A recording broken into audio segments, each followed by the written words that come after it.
Meus queridos irmãos, a paz do Senhor, estamos aqui para mais uma videoaula do curso de habilitação de obreiros da Assembleia de Deus Nova de Paz. Eu sou o evangelista Antônio Rodrigues e estaremos nesta feita estudando sobre evangelismo. Essa matéria aqui é por demais importante porque ela aborda o ide glorioso de nosso Senhor e Salvador Jesus Cristo.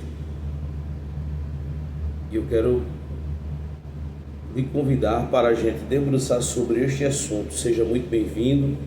Vamos aprender a palavra do Senhor. Mas antes, vamos fazer uma oração. Querido Deus, bendito és tu, Pai, Pai de amor. Graças te damos por todas as bênçãos alcançadas.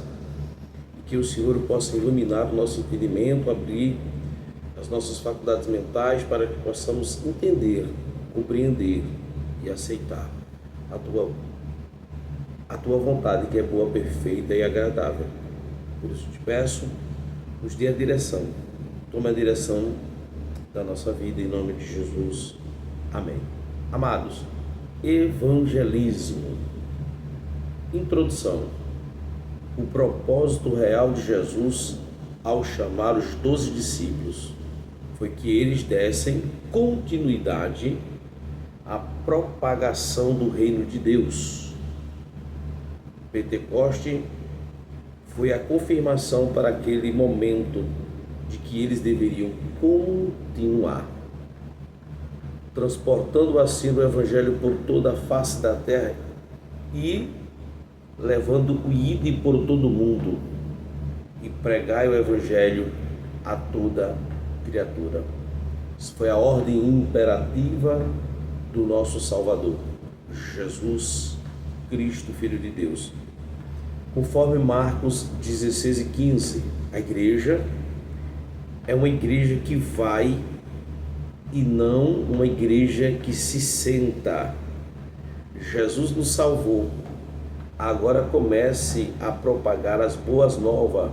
Se o Espírito Santo veio para nos ajudar, então se levante e vá em frente. É Ele quem faz a obra através da nossa pregação. Por isso que Paulo, nas cartas aos Coríntios, Paulo vai dizer: eu plantei, Apolo regou, mas Deus é quem dá crescimento. Um vem semeando e o outro vem logo após regando, mas quem dá o crescimento é Deus. Sendo assim, vamos agora para a iniciativa positiva.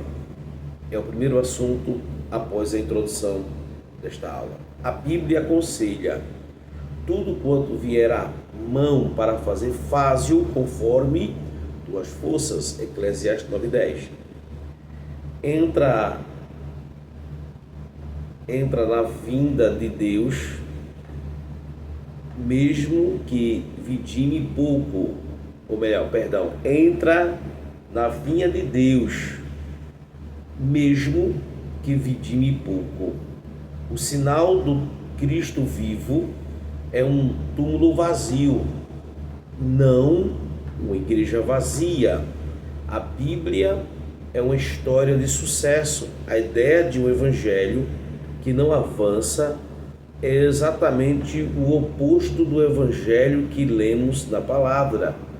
A Escritura Sagrada estabelece perante a igreja um plano de avanço diante de todo mal e oposição.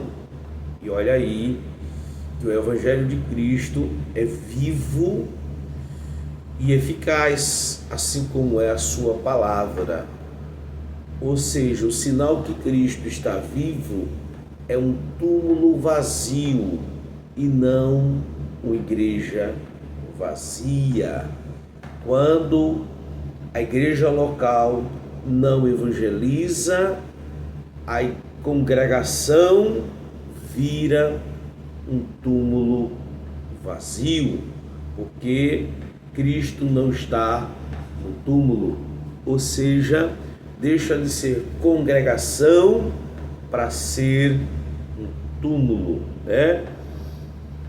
E aí, quando existe um grupo que evangeliza, ou que toda a igreja se une para evangelizar, o efeito é extraordinário e o efeito é notório, pois a igreja, ela não é vazia, ou seja, a congregação não fica vazia, mas cheia não só de pessoas, mas de poder de Deus.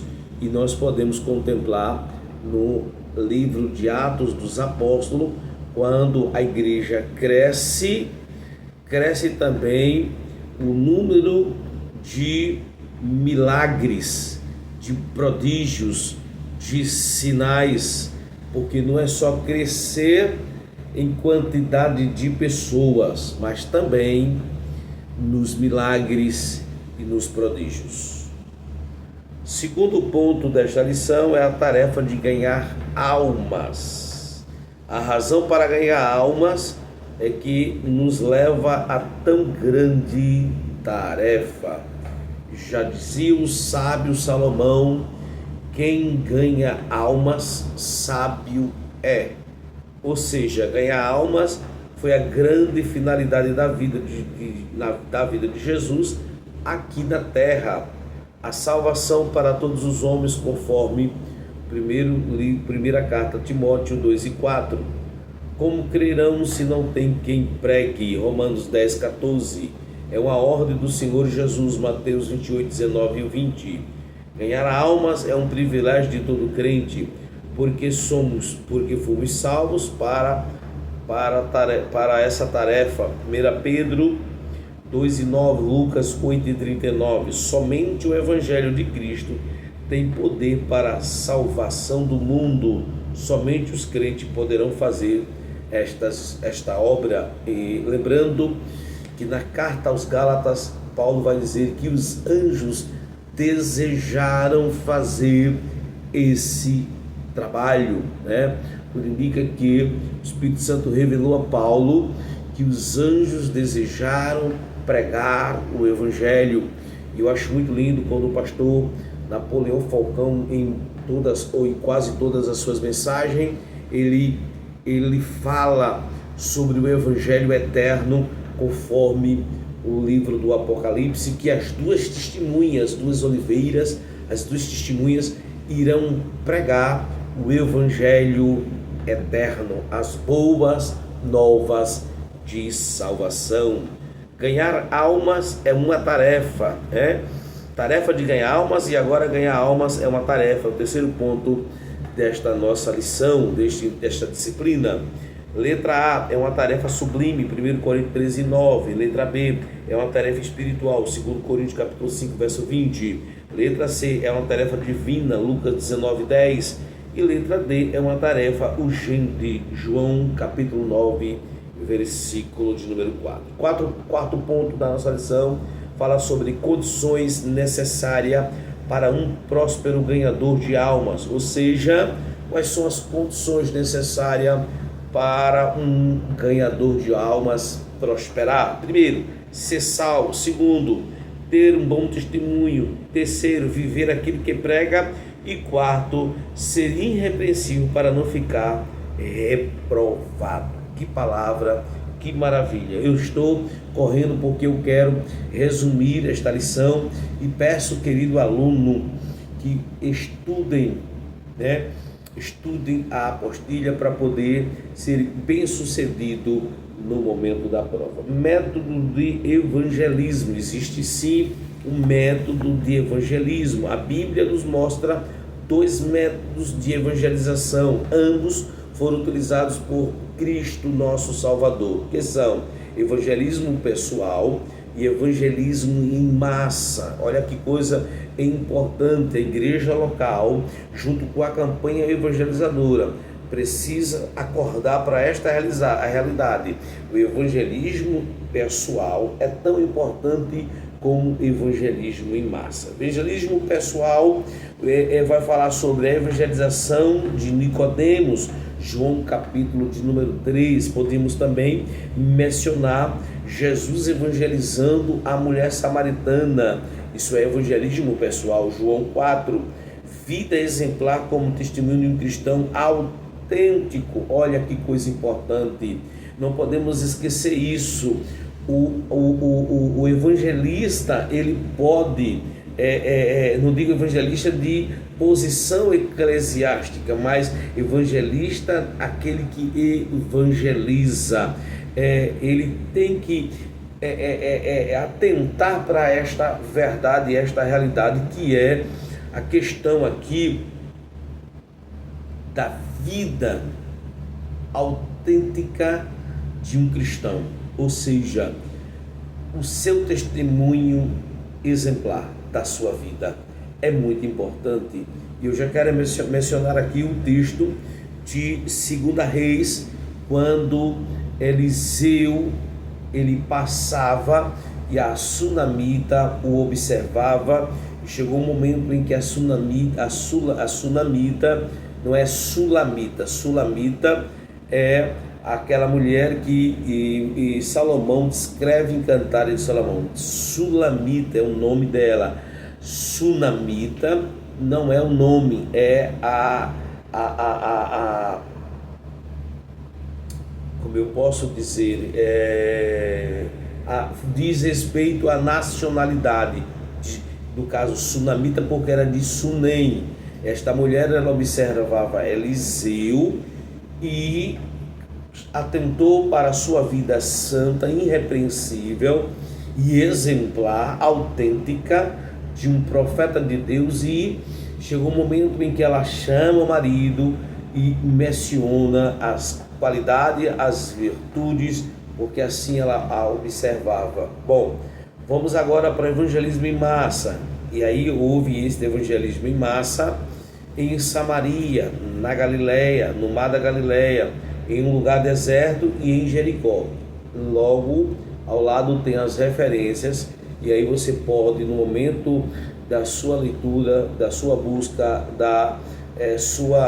dos seus estudos, você pode sublinhar, você também pode circular e pode também acompanhar pela Bíblia e fazer ao lado os seus comentários e o seu resumo acerca das suas anotações acerca deste tudo. Vamos lá, evangelismo pessoal. Vamos abordar mais esse assunto aqui mais aprofundado. Evangelismo pessoal é um método que constitui a prioridade pelo qual os crentes cheios do Espírito Santo tentam encaminhar os homens a Jesus Cristo, difundir com vontade e prazer as boas novas do Evangelho ao alcance de todos. O evangelismo pessoal salienta a realidade de culpa do homem e lhe mostra sua necessidade de salvação, como está escrito em Lucas 19:10, quando Jesus se atentou para a necessidade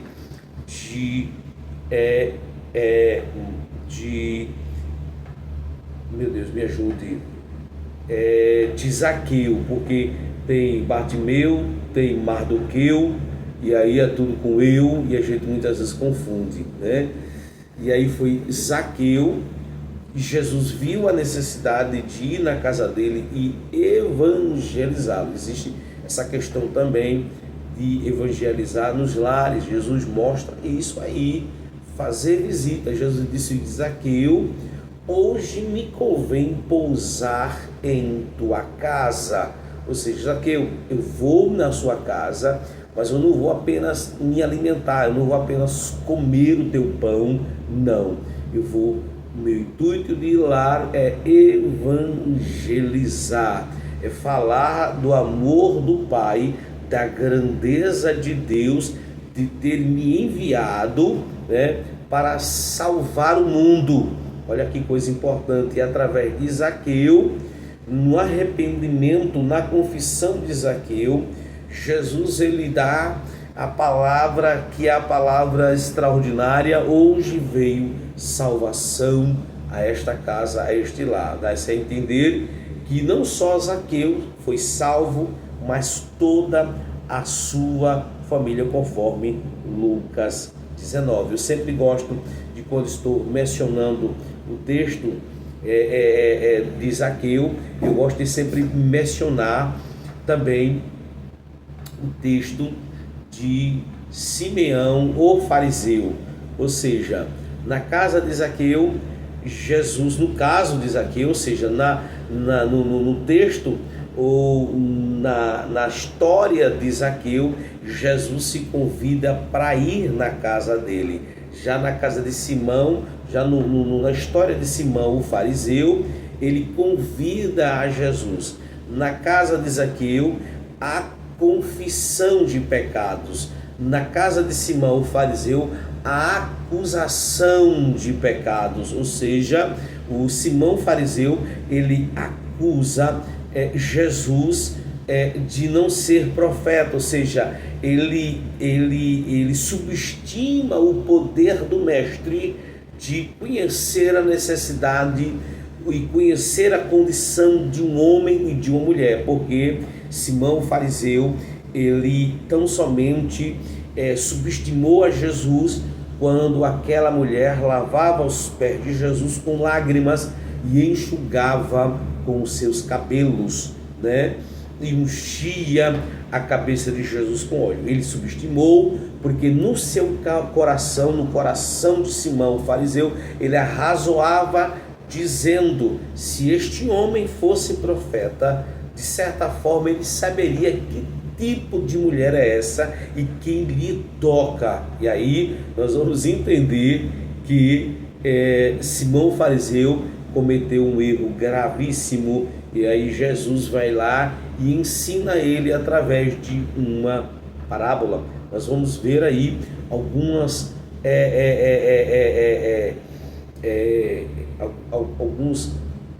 pontos sublimes, né, da casa de Zaqueu e da casa de Simão fariseu. Nós podemos trazer vários exemplos aqui e ficar mencionando, citando alguns exemplos, porque na casa de Zaqueu Jesus foi honrado, na casa de Simão o fariseu não houve honra para Jesus. E Jesus vai mencionar isso: olha, eu cheguei na tua casa, tu não lavaste os meus pés, tu não me cumprimentaste com ósculo santo, tu não ungiste minha cabeça com óleo. E dá-se a entender que na casa de Zaqueu, na casa do pecador, Jesus ele foi mais honrado do que na casa do religioso. Ou seja, é mais fácil tratar com um pecador do que com um religioso. Ou seja, na casa do religioso não tem salvação para ele e nem para sua família, mas na casa do pecador tem salvação sim. Por isso que Jesus vai dizer assim: eu não vim para os sãs, mas vim para os doentes. Não é o sã que precisa de médico, mas sim os doentes. Vamos lá.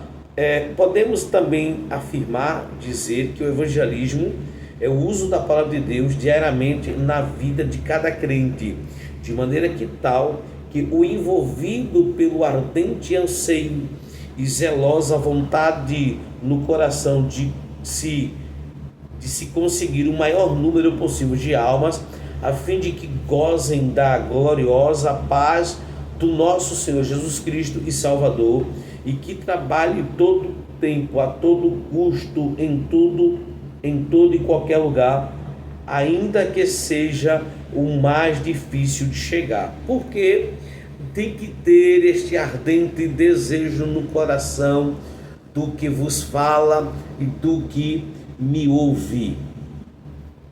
Porque naquele grande dia o que vai contar, o que vai pesar e para onde Jesus vai olhar é para as nossas mãos.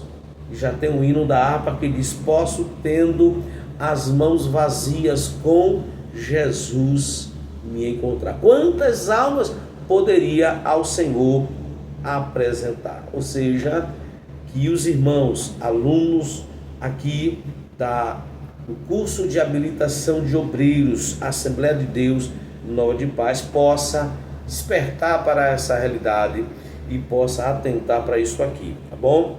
Vamos lá, O sétimo ponto deste assunto: como se processa o evangelismo pessoal? O uso correto dos pontos de aproximação. Este contato de aproximação se dá em duas direções: primeiro com Deus e depois com o próximo.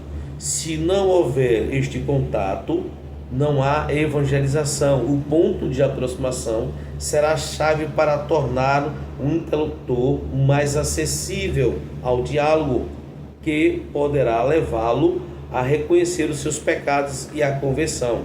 O ponto de contato é a chave para dizer o que é certo, de maneira que não ofenda as pessoas. Primeiro se dá na vertical, para depois na horizontal. O interlocutor, ele precisa saber transmitir o evangelho. E nós vamos ver isso com a estratégia de aproximação que Jesus se utilizou para se aproximar da samaritana. Jesus, ele busca uma ocasião, e nesta ocasião ele se encontra no lugar certo, que é próximo ao poço. A primeira coisa que precisamos destacar para uma evangelização eficaz pessoal é saber a posição, ou seja, o local certo, a hora certa, pois João capítulo 4 vai mencionar isso. Jesus está no lugar certo, na hora certa e com a palavra certa, pois Provérbios vai dizer que a palavra a seu tempo, ou a palavra certa, é como maçã de ouro em salvas de prata, ou seja, em bandejas de prata. Não basta apenas ter a palavra certa, mas tem que ter a hora certa. A palavra certa na hora certa, ou seja, a palavra certa na hora certa é como uma maçã de ouro em uma bandeja de prata. E aqui está tudo convergindo para que esse encontro acontecesse e fosse bem sucedido. Agora, Jesus, ele usa uma estratégia extraordinária, que é a dai-me um pouco de água. Olha que coisa linda, olha que coisa interessante. Jesus é lindo e ele sabe se aproximar, ou seja, o ponto de contato, né? Contato de aproximação na direção certa. Primeiro com Deus. Jesus estava ligado com Deus, em contato com Deus permanente. Jesus despede seus discípulos, pede para que seus discípulos vão à cidade. Jesus cria um cenário, porque muitas vezes pessoas demais atrapalham. E aí Jesus manda os discípulos: para que 12 pessoas para fazer umas compras? Não entendo, essa coisa extraordinária. Não precisava. Ou seja, para pegar 2 moedas, Jesus mandou apenas Pedro. Para preparar a Santa Ceia, Jesus manda 2 discípulos. Disse: olha, entre na cidade 2 discípulos. E aí Jesus disse assim: quando o sinal é esse, você vê um homem passando com um cântaro na mão, pode segui-lo. E aí, para fazer as compras pequenas, era apenas pão e, vamos assim dizer, pão e peixe, para se alimentar. Era um lanche ali, eles estavam cansados da viagem, estavam com fome. E aí Jesus manda 12 pessoas, 12 discípulos, fazer compras. Estratégia de Jesus para poder ficar a sós com aquela mulher. E aí Jesus aborda o diálogo, ou seja, mas fazendo um pedido que eu acredito que ninguém é capaz de recusar, de dizer não. Bom, pessoal, vamos mais à frente, vamos mais adiante. Essa história da mulher samaritana tem muita coisa boa ali para a gente extrair, né? E aí Jesus inicia o diálogo com ela, né? Ele cria um ponto de contato, inicia o diálogo pedindo água. E aí a mulher questiona, claro que a mulher questiona, era uma forma, uma atitude coerente da mulher, né? Como sendo tu judeu, pede a mim a beber, sendo eu samaritano, e aí Jesus começa agora a trazer ali a evangelização, né? Se conheceres o dom de Deus e quem te pede água, te daria água viva. Aí ela, opa, água viva, onde tens essa água viva? Olha para o poço, diz o poço é fundo, olha para a mão de Jesus, tu não tem com o que tirar, né? Ou seja, é lindo isso. E depois ela diz: és tu maior do que o nosso pai Jacó, que deu este poço de presente a José seu filho. E aí Jesus disse: rapaz, se eu sou maior do que Jacó, eu sou maior do que Abraão, não é? Abraão lá, o patriarca, o avô de Jacó, eu sou maior do que ele, rapaz, né? Que coisa linda, oh glória, sou maior do que qualquer homem, aleluia, glória a Deus, aleluia. E a mulher chega e diz: és tu o profeta, né? És tu o Cristo que a deveria de vir. Ela, na hora, ela pegou, e aí Jesus disse: eu, mulher, eu que falo contigo, oh glória. A ninguém Jesus se apresentou como Cristo, né? Os próprios discípulos tiveram que descobrir através de revelação, quando Jesus em Mateus ele diz: que diz os homens ser o filho do homem? Aí começaram, né, aquelas especulações, cada um querendo responder, cada um querendo acertar. Mestre, pode falar, Tiago. Aí Tiago: não, estou só conjecturando aqui, né? E aí uns dizem que tu és Elias, aí outros dizem que tu és alguns profetas, outros dizem que tu és João Batista, outros dizem que tu és Jeremias. Aí Pedro calado, Pedro não fica calado. Se Pedro está calado é porque Pedro está pensando, né? E aí Pedro está pensando, Pedro pensando é uma coisa, Pedro falando já é outra coisa, né? É melhor Pedro pensando do que Pedro falando. Pega essa deixa aí. E aí o que é que acontece? E mestre olha para Pedro: Pedro, tu que dizes? Aí Pedro diz: Jesus, o Espírito Santo me revelou aqui, tu és o Filho de Deus. Ou seja, Jesus não chega a se apresentar, mas para essa mulher Jesus se apresenta: eu, mulher, eu que falo contigo. Aí ela diz: és tu o Cristo, ô glória. Ela corre para a cidade, chega lá e já começa a evangelizar. Isso é lindo, isso é extraordinário. Toda a cidade vem a Jesus, Jesus começa a pregar. Aí o povo da cidade chegou e disse: mulher, já não é mais as tuas palavras que nos convencem, mas nossos ouvidos, nossos olhos têm visto e têm contemplado. Esse homem é o Cristo, é o Salvador. E aí Jesus esse era o objetivo. Jesus disse: eu ganho uma adúltera, e essa adúltera vai ganhar uma cidade, vai trazer uma cidade para mim. Oh glória, que coisa linda, é o poder da evangelização. Jesus transforma aquela mulher, uma transformação instantânea, transforma ela em uma missionária naquele momento. E ela vai lá na cidade, conta para a cidade, o povo. E assim, uma mulher desacreditada porque já teve 5 maridos e o que ela estava agora não era dela. Mas a transformação é tão poderosa que aquela mulher, quando leva a palavra, os homens passam a acreditar. E assim, e até não é uma... como eu posso dizer, na verdade eles não acreditam de fato mesmo. Eles vêm apenas... tirar a prova dos 9, né? Ou seja, eles vão lá para ver se de fato o que ela estava falando era uma verdade. E aí, quando descobriram, chegaram lá, se depararam com a verdade que liberta, a verdade que transforma. Bendito seja o Senhor. Vamos mais à frente, vamos mais adiante. Vamos partir agora para a página de número 77. Meus amados, vamos lá. Eu estou gostando da aula, a aula está muito boa. Acredito que também você vai gostar. Vamos lá, não iniciar uma conversa mostrando já as consequências de quem se rebela contra Deus. Em nenhuma parte da Bíblia Sagrada a mensagem de juízo precede de um arrependimento. Ou seja, isso aqui aconteceu também quando Jesus inicia ali o diálogo com aquela mulher pedindo água, mostrando para ela que ele tem água viva. Ela se interessa. E só depois que ela confessa é que Jesus aborda como é que estava a vida dela, né? Quando Jesus vai dizer assim: vai buscar teu marido. E aí Jesus precisava ouvir a confissão dela, como ouviu a confissão de Zaqueu.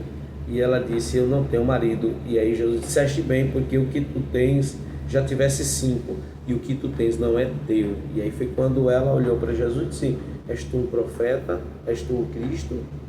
E ela começa a dialogar. Enfim, é muito lindo isso, muito extraordinário a forma em que Jesus, e aí muitas vezes as pessoas já entram trazendo ali uma palavra de condenação, isso aí não causa nenhum efeito de arrependimento, até porque a palavra em Provérbios vai dizer que a palavra dura suscita ira, mas a branda desvia o furor. E eu preciso entender que palavra de juízo não provoca no ouvinte arrependimento, mas sim uma certa revolta e repulsa. Descobrir o ponto de contato significa fazer uso da habilidade e instituir a cada situação de maneira pela qual o ganhador de almas pode identificar-se com uma pessoa que está sendo evangelizada. Veja Filipe em Atos 8:30. Paulo no Areópago, e que se utilizou de figuras, dos seus desconhecidos, do Deus desconhecido, para apresentar o Deus verdadeiro. Atos 17, 22, 23 e 24, quando Paulo está no Areópago, e ali Paulo ele se depara com um monumento no qual estava escrito ao Deus desconhecido, e Paulo usa aquela figura, daquele monumento para a sua ministração em Atos 17, versículo 22, 23 e 24, que é extraordinário essa mensagem de Paulo, de maneira que Paulo ele se saiu muito bem no Areópago, trazendo aí essa metáfora do monumento ao Deus desconhecido. Vamos lá. Compreendendo a necessidade humana, compreender as necessidades humanas, uma forma de levar ao ponto de aproximação. O ganhador de alma, o pessoal, tem que olhar a comunidade como que o cerca sob esta perspectiva, entendendo que ele está tratando com pessoas de temperamentos distintas e que vivem em circunstâncias diferentes. Tratar a todos sob o mesmo ângulo é desconhecer que cada necessidade específica carece de tratamento específico. Paulo pregou o evangelho no cárcere e através do seu próprio comportamento levou uma família à conversão. Isso aí fala do carcereiro ali que ia se matando, e Paulo disse: não te faça nenhum mal, porque todos nós estamos aqui. E aí ele pergunta, o que faço para ser salvo? Crê no Senhor Jesus, será salvo tu e tua casa. Atos 16, versos 25 ao 34. E dentro desse contexto ainda, compreender a necessidade humana, temos que saber, ter a perspectiva, entender que estamos tratando com pessoas de temperamentos distintos que vivem em circunstâncias diferentes. Isso nós vamos ver no capítulo 3 de João e no capítulo 4. Eu volto na ministração anterior acerca da mulher samaritana e de Nicodemos. A mulher samaritana era uma pecadora e Nicodemos era um religioso, pois ele era principal ou príncipe ou chefe da sinagoga. Ou seja, Nicodemos era um homem conhecedor da lei, em que ele foi ter com Jesus à noite e para fazer algumas perguntas a Jesus, porque ele não entendia muito o que estava acontecendo, mas ele precisava saber. E aí ele chega para Jesus e disse: mestre, eu sei que tu és vindo de Deus. Deixa eu só pegar aqui para a gente analisar de acordo com as Escrituras este ponto importante aqui, meus amados, porque tem algo aqui de aprendizado para nós. Vamos lá. João capítulo de número 3, me chamou a atenção. João capítulo número 3, vamos lá. Primeiro, Nicodemos era um fariseu e ele era uma autoridade entre os judeus. Segundo, ele veio ter com Jesus. De que hora? À noite. Terceiro, ele chega para Jesus e chama Jesus de mestre. E ele diz assim: sabemos que ensinas da parte de Deus, pois ninguém pode realizar sinais milagrosos que estás fazendo se Deus não for com ele. Primeiro, ele reconhece, mesmo sendo uma autoridade judaica, mesmo sendo da maior religião que havia no tempo, no momento ali, nos dias de Jesus, que era o fariseísmo, ele reconhece que Jesus é mestre, reconhece que o que Jesus ensina é de Deus e reconhece que o que Jesus está fazendo ninguém pode fazer se Deus não for com ele. 3 coisas importantes que Nicodemos menciona. Primeiro, eu sei que tu és mestre, eu sei que tu ensinas o que vem de Deus e sei que Deus é contigo, porque ninguém pode fazer o que tu fazes, se Deus não for com ele. Porém, vem a resposta de Jesus.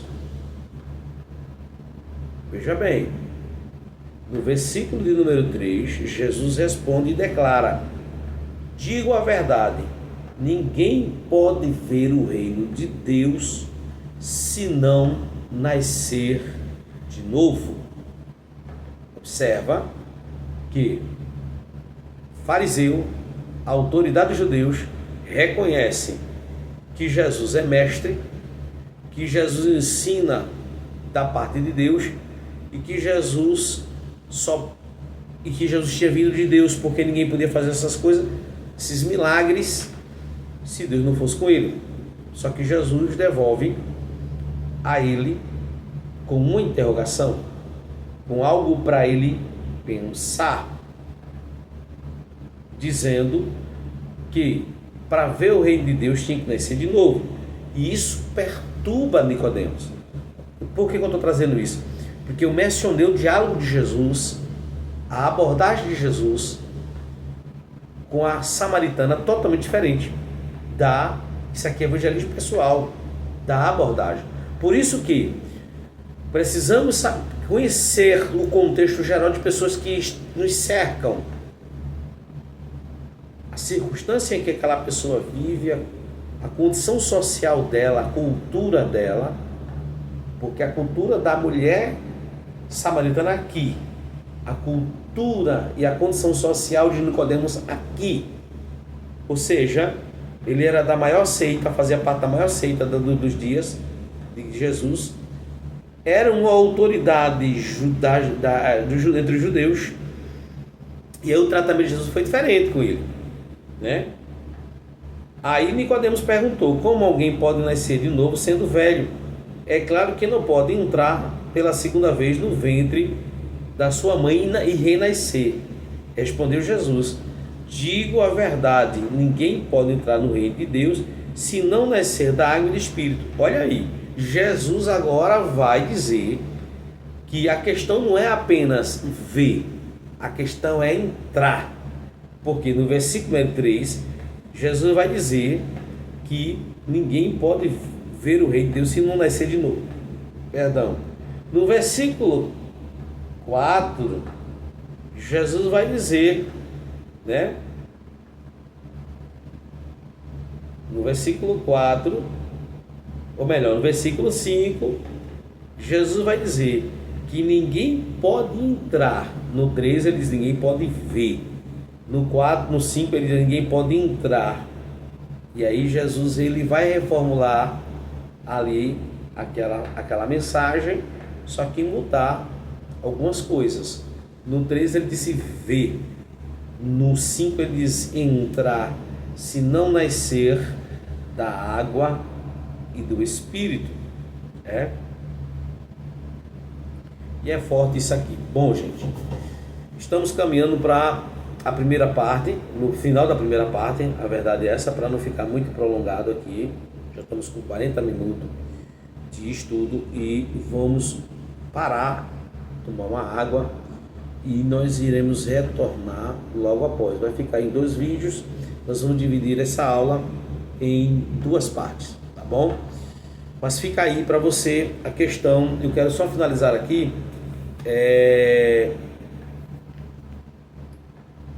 a página 77, para a gente partir para a página 78. Aprendendo com o exemplo de Cristo. Nosso Senhor Jesus Cristo foi quem melhor soube utilizar os dois pontos de aproximação e compreender a necessidade humana. Enquanto a mulher samaritana estava preocupada para tirar água do poço de Jacó, Jesus aproveitou o fato para dizer-lhe sobre a água da vida. Evangelismo pessoal, missão individual. Evangelização pessoal ainda é, por excelência, o método mais eficaz na obra de ganhar almas. Nenhuma estratégia, por mais perfeita que seja, pode substituir com a mesma eficácia o contato pessoal na pregação do Evangelho. Jesus e os apóstolos pregam às multidões, mas nunca desprezam a evangelização pessoal, por entenderem que a salvação é uma questão individual. Romanos 14 e 12, que deve ser tratada com as pessoas uma a uma, como fez o Mestre ao escolher seus discípulos. E por outro lado, a estratégia mais simples e de menor custo, pois é fruto do amor de cada crente pelas almas perdidas, que faz buscá-las pessoalmente, sem esmorecimento, onde quer que se encontre, como faz o pastor com a ovelha que se encontra desgarrado do redil. Lucas 15, verso 4 e 5. Ganhar almas pela amizade. A evangelização pessoal tem como pressuposto a amizade, principalmente quando eu tenho um projeto em médio prazo, quando em relação a determinada pessoa, uma proposta de relacionamento amistoso e sincero é a primeira atitude que um ganhador de alma precisa demonstrar na sua busca incessantemente pelas almas perdidas. Há necessidades da parte do pecador que haja absoluta confiança nas intenções de quem o está evangelizando. Almas pela amizade. Forte abraço, Lerri Traote, e Deus abençoe.